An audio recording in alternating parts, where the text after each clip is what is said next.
I'm going to show you how to repair a truck window by removing and replacing the window regulator and motor. I have a 2008 Nissan Frontier. This process is similar for other makes and models. When your window won't go up and down, the window regulator is likely the problem. In this case, the window still works, but it is starting to make a grinding noise. And sometimes when you let it go all the way down and try to get it back up, it stops. And you can get it back up, but there's clearly a problem going on, and the noise is concerning. There are times when motors get old and they just go bad. In this case, the regulator track has gone bad, but if we keep using it in this condition, the motor could go bad as well. I will go over the step-by-step process to replacing the regulator and motor, but before I bought a new regulator and motor, I did try to get into the door and just lube the regulator tracks, thinking that that might solve the problem, that it was just getting caught up, it was dirty or anything. Here's the motor on one side and then the regulator track on the other. And you can see when you push the window up and down, it goes along this track. And you can kind of see that the track is actually kind of grooved in. This is a cheap part. It was already replaced once in the past, but where it slides up and down, I'm gonna try to grease up with some lube and see if it helps. But after using the controls up and down after it was lubed up, it moves slightly easier, but the noise was still present. And I don't want this to break down one day and not be able to put my window up. So like I said, I have a 2008 Nissan Frontier, and the first thing we need to do is to remove the door frame. You do that by popping off the armrest right here by pulling it straight up. It's just some plastic clips. That's how a lot of these plastic trim pieces are on this Nissan. And then you want to get in the door and pop off this cover right here that covers the door handle. Again, just plastic pieces that pop right off. You just got to be kind of gentle with how you're prying so that you don't break the clips that hold it into place. Then this one behind the actual handle you need to get off. With that off, we can now take off the 10mm bolts. There's one here located by the door handle. So after you remove that one, you need to go by the armrest, and there's two located underneath the armrest that we popped off. These are all 10mm bolts.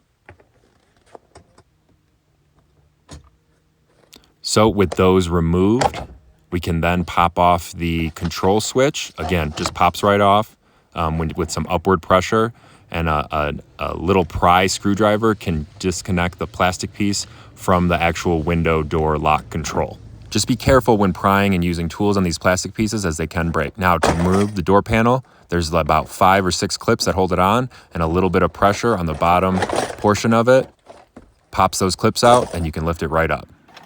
With the door panel removed, and this little foam piece pulled up, you can see how the window operates. It goes up and down. And there's this little hole you can see right there that we need to line up so that we can take off some more 10mm bolts and disconnect the window glass from the window regulator. Again, the regulator is the track that guides the window up and down. So removing these 10mm bolts, you want to be careful not to let the glass fall as it could break. Luckily, it kind of fits in this groove right here, so it would be kind of hard for that to happen. But I loosened the bolt, and I forgot to take off this armrest brace. Again, 10mm bolts. It was missing a couple, but it was held on with a couple 10mm bolts. Here's the new regulator. I will link to it in the video description. It actually comes with the regulator and motor. This part from the dealership is a lot more expensive than the link I'm going to show you. So with the window disconnected from the regulator, we can physically pull it up with your hand, and we need to keep it out of the way. So I use some painter's tape and gently apply it to the door frame and then to the window. I went overkill on this because I did not want that glass to fall and break. You can see here, it's holding the window up, out of the way, disconnected from the regulator.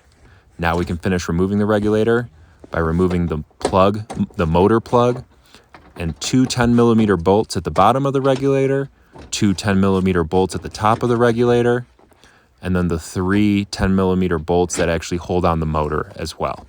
So there's 7 in total. These are where the motor is.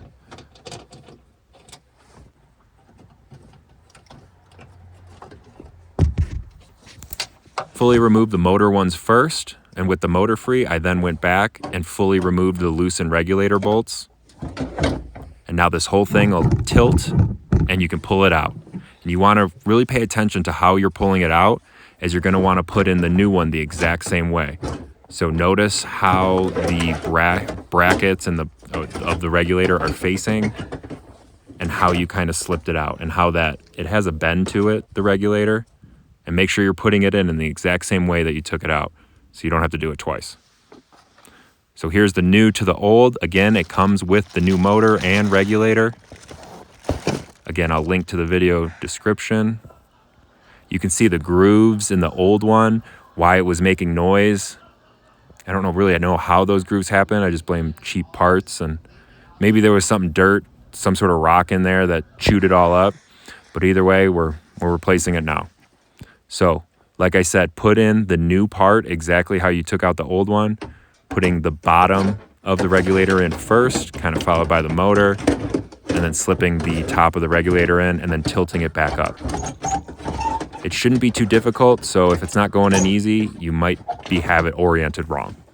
With the regulator somewhat in the correct place, I can now mount the motor, and there's a couple of clips that the motor kind of holds on, so you don't have to line it up. It's really easy to line up, but you can then focus on the brackets of the regulator. Those you actually have to hold and put a couple screws in just to make sure it's lined up. So I'm just putting in the two top 10mm bolts, two bottom 10mm bolts, just to hold that regulator in place. Then, like I said, the motor is kind of just held there with a couple tabs, but now I'm putting in the three 10mm bolts that hold it into place. Now I'm just going to tighten all 7 of those 10mm bolts down. I'm using a 1/4-inch ratchet and socket tool. You want to make sure that these are tight because you don't want them to come loose and have it, fall off while you're driving. But you don't need to go crazy. Just make sure they're nice and snug, that they're not going to go anywhere. Then I connect the electrical plug that allows the window to go up and down, and I keep it out of the way. I don't push it through that hole. I keep it on the outside of the actual door, in between the foam and the door. So now I'm testing it out, and you can see that the regulator is going up and down. So with that successfully installed, we can now remove the painter's tape, lower the window, and secure the window to the regulator with the two 10mm bolts. So I slowly lower the window down, and it kind of falls into place right there. You can see it's kind of held up. And the regulator came with the window exactly where it needed to be, but if it's not, just use that control to get it access to that viewing hole. And you just want to make sure you're not cross-threading these bolts. Just get them in there nice and correctly. Again, these need to be snug. You don't want that window falling off while you're driving, but don't go crazy. Don't over-tighten it. Just nice and snug. So I got those all tightened up. I'm now going to use the control just to make sure that, all is good and the window goes up and down just like it should. That noise is completely gone.